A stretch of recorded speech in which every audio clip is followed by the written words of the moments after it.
This is Gene Galin again with Miss Margaret Gayle at Duke, and we're going to be talking about the recent audit of the AIG programs within North Carolina. So, Miss Margaret, go ahead and start. Well, evidently a couple of parents complained to the state audit that they felt like their children weren't receiving gifted services. So there was a statewide audit, and that has been released to the public now.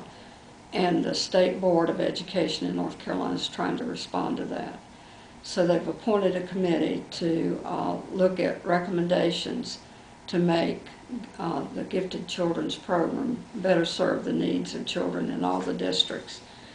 What needs to be understood is that Article 9B, a state law, gave flexibility to districts to set up their own criteria and to serve their children, and there is no monitoring from the state office of that program. Now, each district sends a plan into the state office to be looked at, and the person reading that plan can make suggestions, but they have no authority to go out and say that you can do this or you can do that in a district.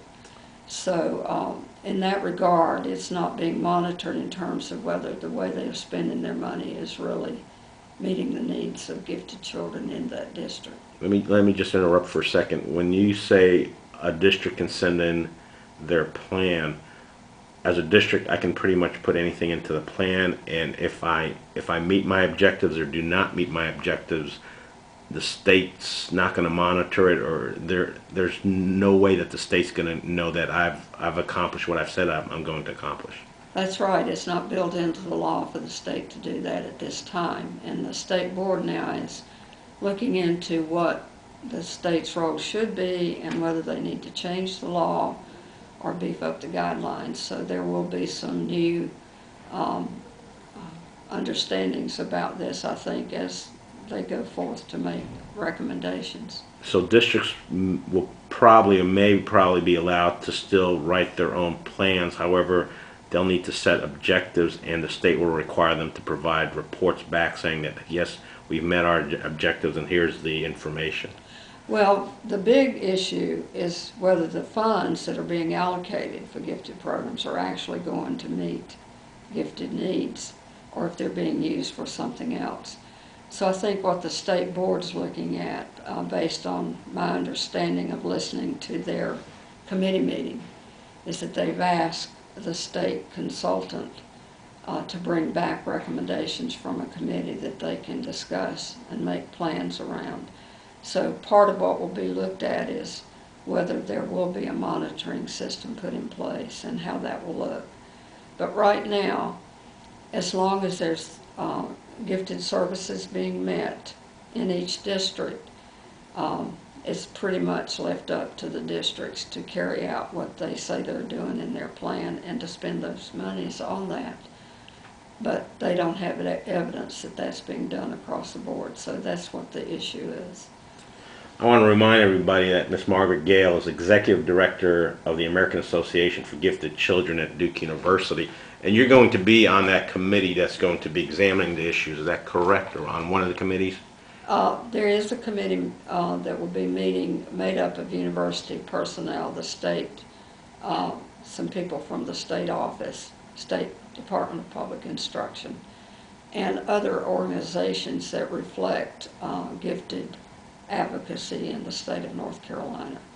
So Duke will be represented from my organization and also from the education department at Duke and other universities.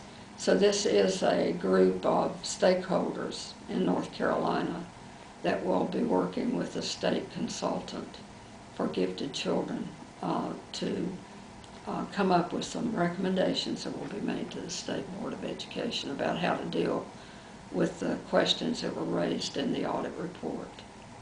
Now, regardless of what the State Board of Education comes up with, what can a school district do now to best aid their gifted children?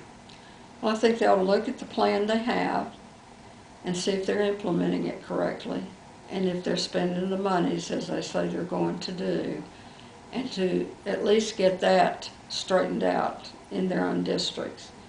Beyond that, I think it's critical for all districts to consider the fact that with the global community that we now live in, and the need for all children who have gifts of a high level, that their needs be met, because we need so many bright people to be able to solve the problems of the world.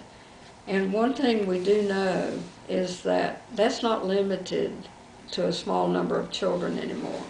We have a lot of smart children, a lot of children with gifts. What we don't have is a methodology in place that will really identify these children early on and have the funds to provide the services for them. The federal government only gives $9 billion. $9 million, excuse me. Make sure we get that corrected. $9 million. With an M. I've been hearing billion so much in relationship to the other things that are going on in this country. $9 million from the federal government. And most of that goes into research for trying to better improve gifted education. So the funds that are allocated from the state for gifted are still limited. And so there are not a lot of resources, and they need to be well spent on the children they have and to improve those services. But the way to really improve the system as a whole is to make sure we're teaching all the children at a high level and raising the standards so that more of these children can succeed in higher level courses, whether they're identified as gifted or not.